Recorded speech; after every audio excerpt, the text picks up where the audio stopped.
host, Divine Prospect. I got KT, the arts degree, here with us. Just did a powerful lecture presentation on diabetes, digestion, and detox. Yes. I mean, the live stream is up. You guys can definitely check that out. But if you want that official footage, we're going to have the link up soon so that you can purchase the DVD and see it in crystal clear HD quality. Now, got KT, the arts degree, in the hot seat. Yes. We're going to ask him a couple of questions. We're going to be nice on him. We're going to be easy. A couple of questions for y'all because we want to get the feedback from the man behind the lecture and the PowerPoint presentation, all right? So, here we go. First question that I have for you is, KT, what's the bottom line message you want the audience to take away from the lecture you just presented to us? What's the bottom line message? What is the most important facet of what you presented that the people need to take home from them if they didn't get anything else? Health is one of the most important discussions that our people should be having right now in regards to the war that we are in. I feel that there's a lot of things that we can talk about. Ideologies we can talk about till the end of time. But right now, in the state that we're in, we really need to talk about our health, our stamina, our endurance, because I don't want to just deal with elders from the books that they left behind, you know? And I don't want to be seen that way either. We have to reconnect the bridge between the elders and the youth. And how we do that is by taking care of our elders, by ensuring that they're doing the right thing. Because if they're coherent in their thought process, then they can pass that information down properly to us and to the youth and the generation that comes after us. And if we reconnect that, then we can forge forward. Awesome.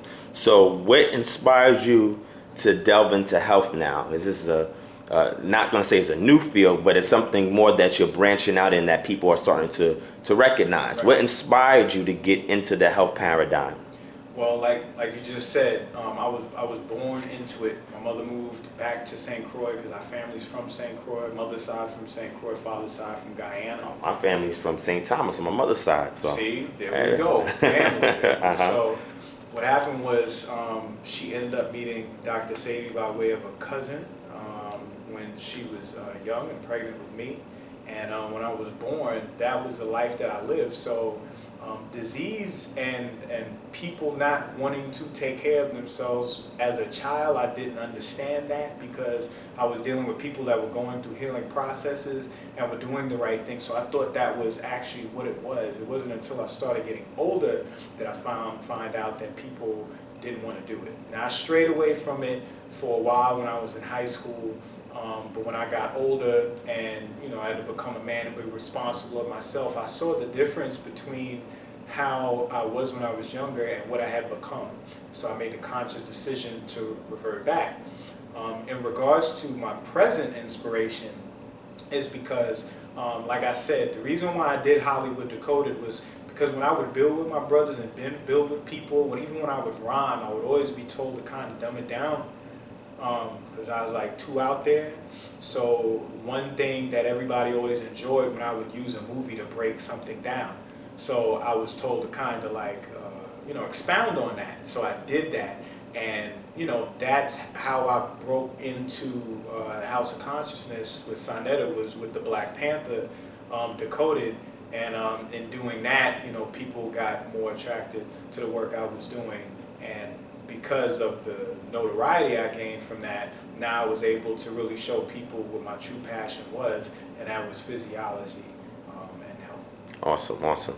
All right, so what optimal diet would you recommend for the people? After watching this lecture, PowerPoint, all of this deep stuff that you just gave to us, right, and everything centralizes around health and diet, what is the optimal diet that you would recommend for a person after watching this, so that way they can stay in alignment with good health?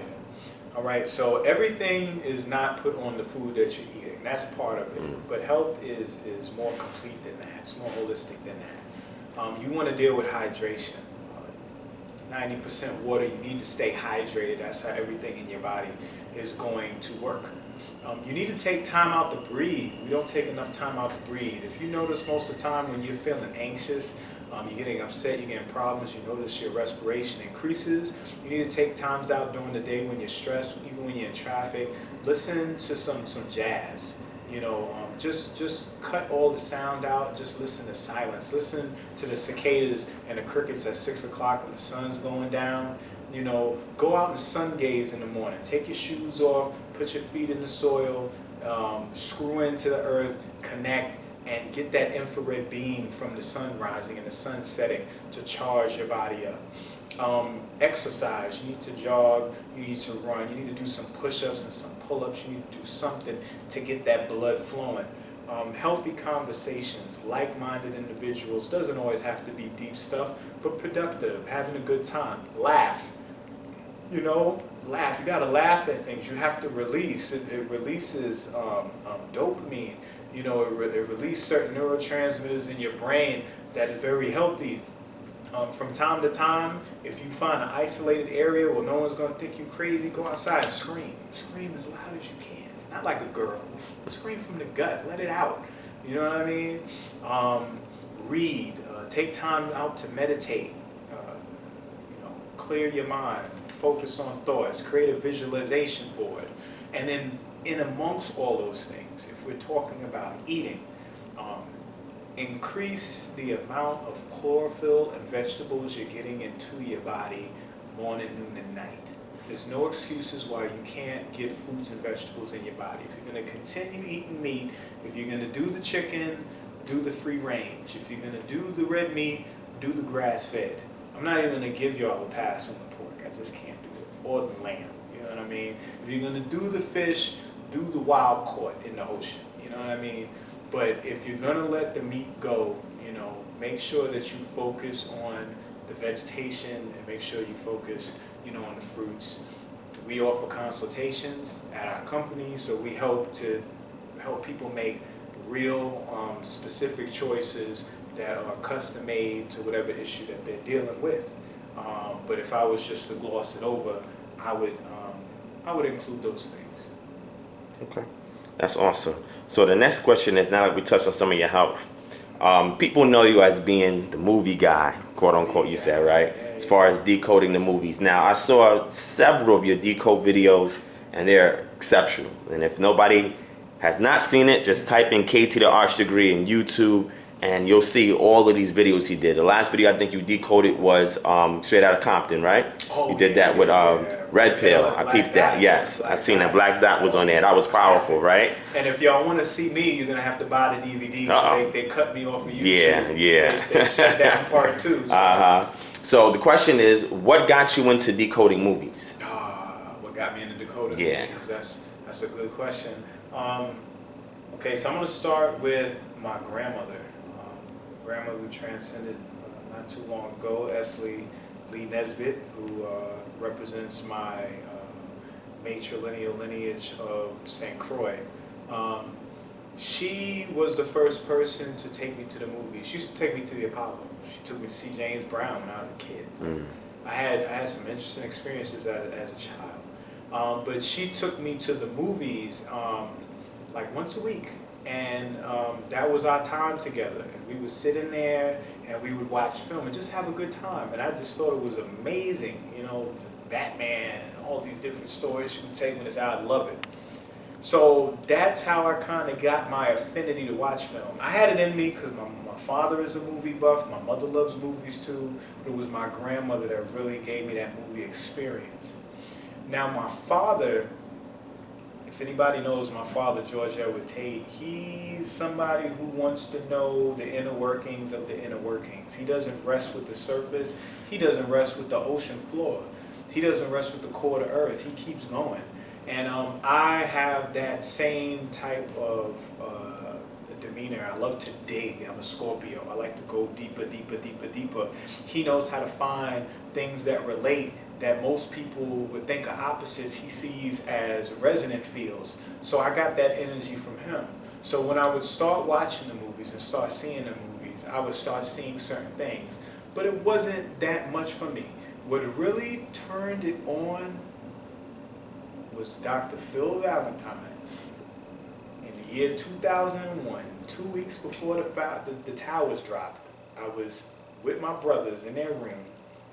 We had a little shroom experience, all right? And he popped in a Phil Valentine lecture. Now, I ain't never heard of him. I never saw him before.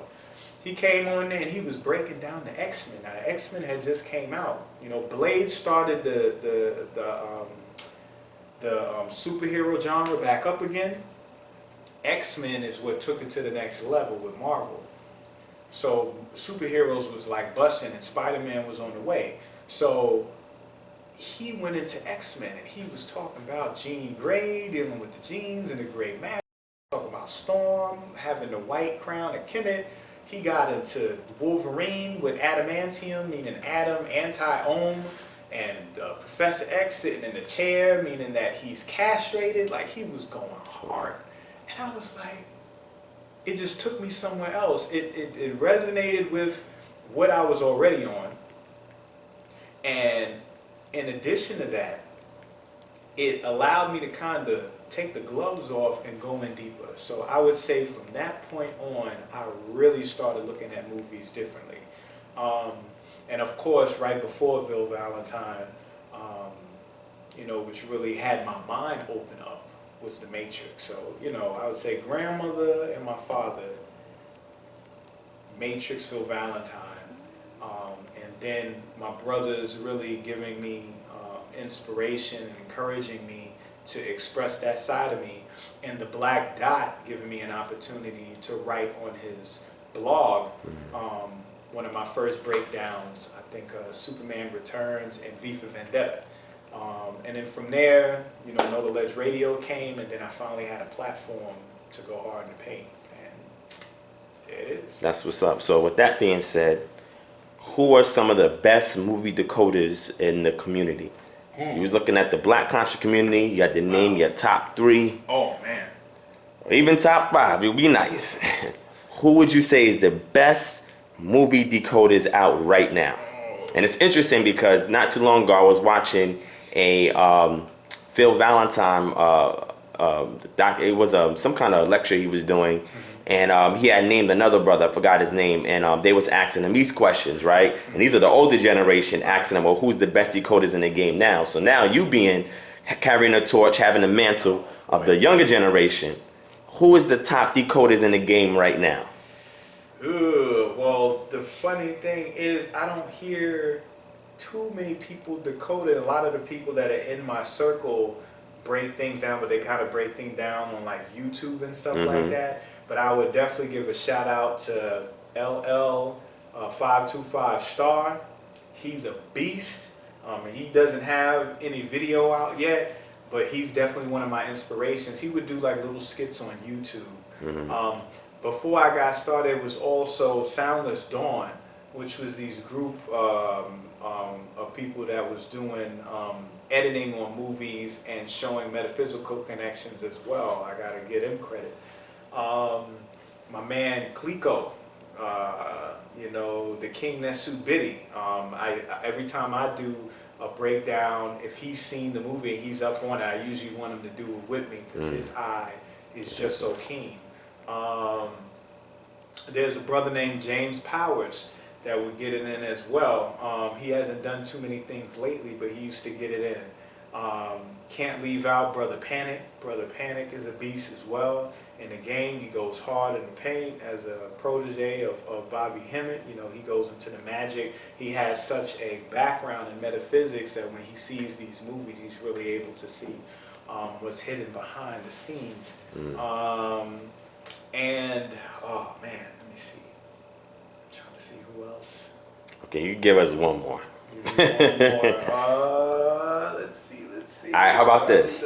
Old school decoders. Who's still laying it down today? Old school decoders. Oh, I mean, you know, Phil Valentine. I can't leave Doctor out, man. You know, he goes in, and I got and yeah, I'll say the last elder is gonna be my father, George Edward Tate, because we build on movies all day.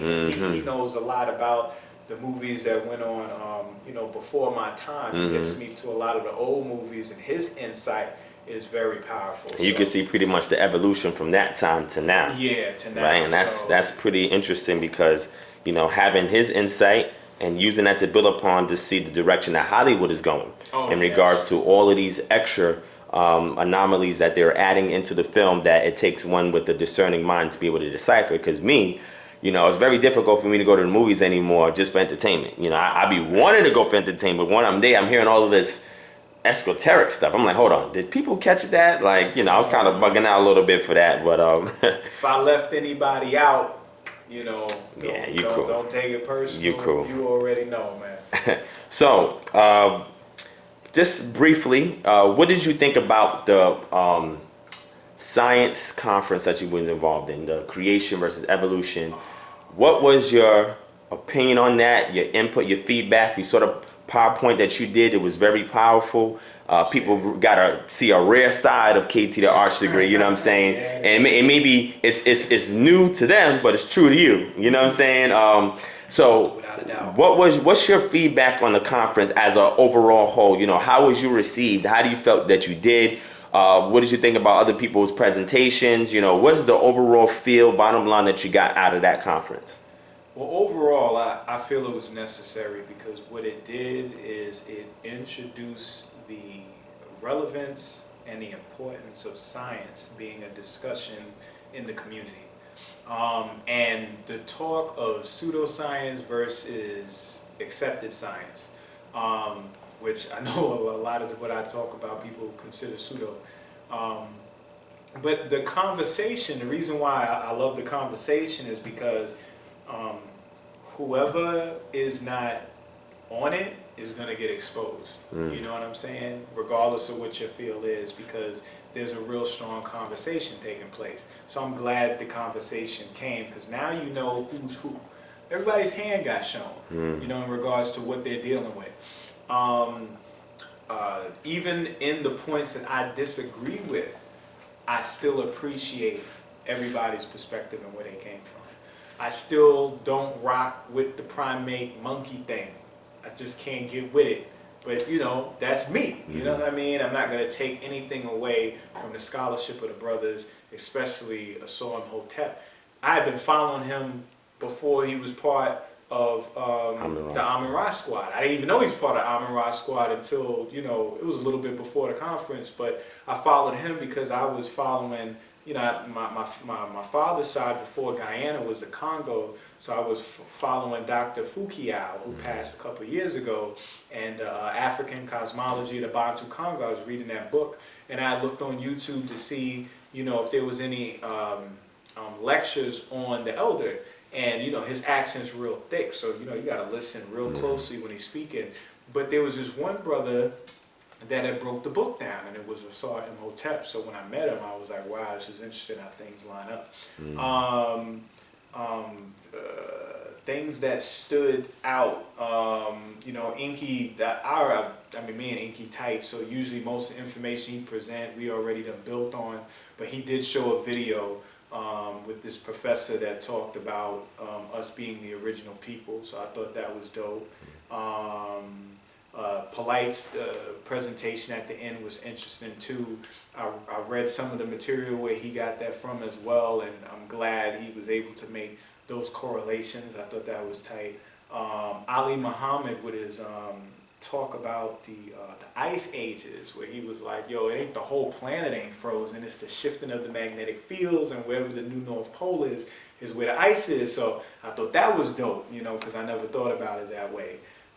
Even Bashir, as much as people bang on the brother, what I love about him is he don't care. He still stands his ground and he gets his point across.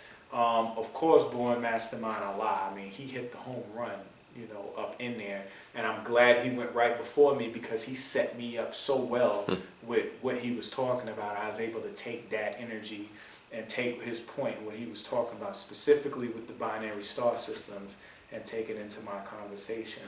And then Brother Reggie coming in with the whole quantum theory element that he did. So everybody who came and presented, I'm glad we had that conversation, and I look forward to the next conference. I'm like, I told Sonette, I was like, we gotta do the health conference. Stop playing. That's the most important thing, and that's something that I wanted to get done, but it's sad that a lot of people don't want to get together to do a wellness conference. You know what I'm saying? But we could Man. definitely build on that and set something up ASAP. We gotta do it.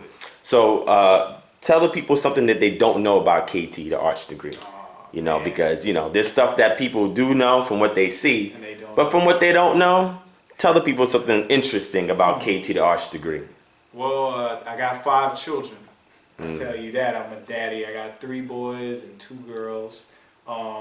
My youngest daughter, I actually gave birth to at home with my wife, no midwife, at the crib. We delivered the baby on our own with our daughter in the other room watching TV. You know, as much as I talk about, low vibrations and all that, I love power. Like I'm a power fan. So the first season, second season, you know what I'm saying? They got me. I like power, so I get it in. And one more thing. What else do you want to tell the people? Oh about? yeah, and I love animation. I love animation. I still watch cartoons. I mean, I'm not watching SpongeBob SquarePants, but like when Big Hero 6, Minions, and all that stuff come out. Of course, I take my children to go see them, but I enjoy them just as much. You know what I'm saying? So I'm still a kid at heart. I'm still a child at heart. So. Awesome. That's what's up, man. So, what future plans do you have for the conscious community? You know, what can they expect from KT, the arts degree, going forward? What kind of heavy stuff do you want to drop on them, or do you want to keep some stuff a secret? But tell them a little bit about what you got planned for the future, just in case the people want to follow the linear direction that you're going. I mean, you're gonna see me speak up. You're just gonna see me on more platforms because what I have to offer is necessary. I'm not saying what I have to say is better than anybody else. What I'm saying is, in addition to what everybody else is talking about, I really want to get more involved in technology in relation to nature. There's a bridge. Nature's the greatest technology, and with all the resources that we have available, there's no reason why we can't create an infrastructure, an institution, and just a place for people to build, for people to grow, and for us to really move forward. My goal, even though it's a fictitious place, is Wakanda. I started with our relationship, y'all, with the Black Panther. Wakanda is a fictional society of the Black Panther, but what was so powerful is their borders is never broken. They're 500 years in the future with technology. There's no problems with diseases. I like Wakanda kind of being my focus. I want to figure out how to get there. And the thing that makes the Black Panther so dope is it's all based upon a heart-shaped herb that he takes. So I know there's a connection between the plant and technology and our people, and I'm longing to make that connection of the free energy. So anybody who wants to join me in that voyage, come and join me. And along the way, there's going to be animations, there's going to be movies, there's going to be documentaries, there's going to be plays, there's going to be books. All that's going to come out of that journey. So Awesome. So, last 2 questions. What has been your greatest obstacle? What do you see as being your greatest obstacle to being as successful as you can and reaching the masses with the information that you have? What is it? Is it something financial? Is it something personal? Is it something physical? Is it somebody? Is it something? What is your biggest obstacle?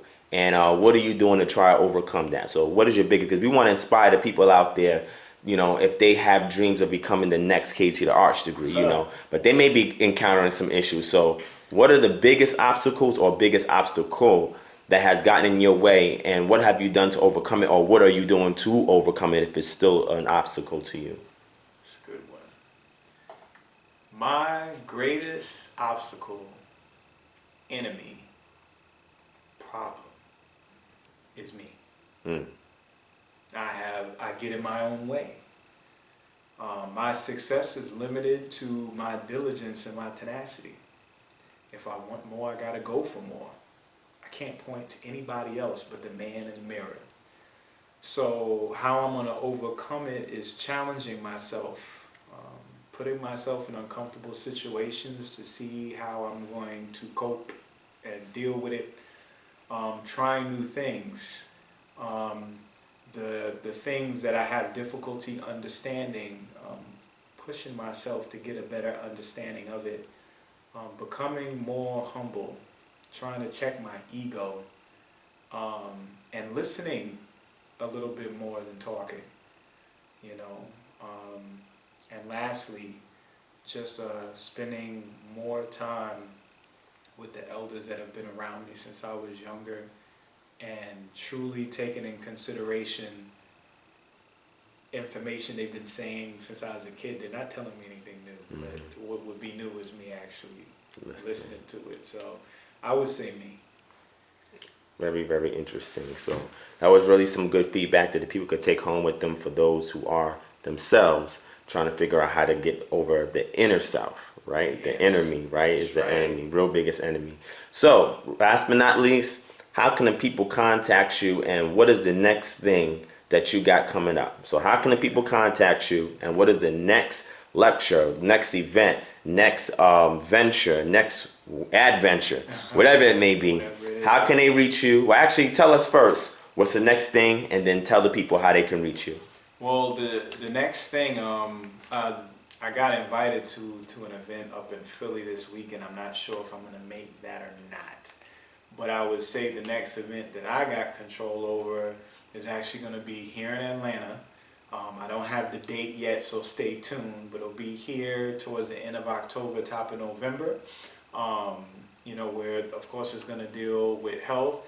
And then I'm gonna get back to my Hollywood Decoded, because we're gonna be getting into the holiday season, and Star Wars is coming and Hunger Games is coming. So you know, I want to touch on those particular things. And then Red and Blue Pill celebrating their 40th birthday. Shout outs to them. You know what I mean? Big shout out to Red and Blue, KTL Media, Kings County, Ocean 14, my Power Pieces. They're going to be throwing a big birthday bash in New York. So I'm definitely gonna, you know, be part of that. So that'll be in mid-November, because they're Scorpios like me. So catch me in Atlanta this fall, catch me in New York this fall. Just check my Facebook page, Kamani Tate, KAMANITAIT. That's where I post everything at. My mother and I's site is greenleaf-herbs.com. There are packages that are offered that might not be on the site. We have some new products that are not updated to the site yet, so you can get at me at kt.kamani@gmail.com to holler at me, or 444-492-2026. Are you on Instagram? Yes, I am. And the funny thing is, I'm like, I love technology and I'm good with it, but there's just some things that I'm like behind on. And Instagram, I'm not the postmaster like my man Inky is. Like, he get everything in.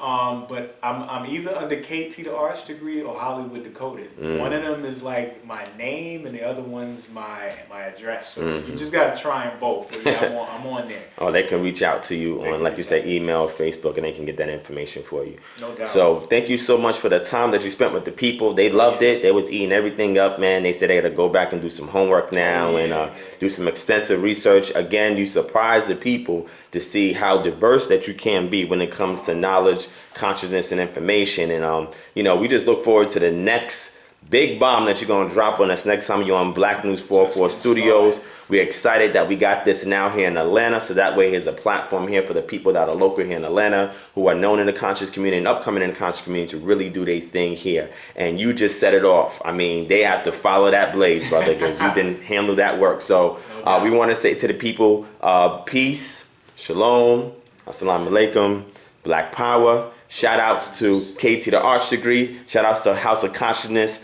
Sonetta Studios, Black News 102, and now the Black News 404 and Black News 404 Studios family out here in Atlanta. We want to thank everybody for watching. Stay tuned for more of this powerful, powerful brother right here. And we're going to see you when we see you, y'all. Peace.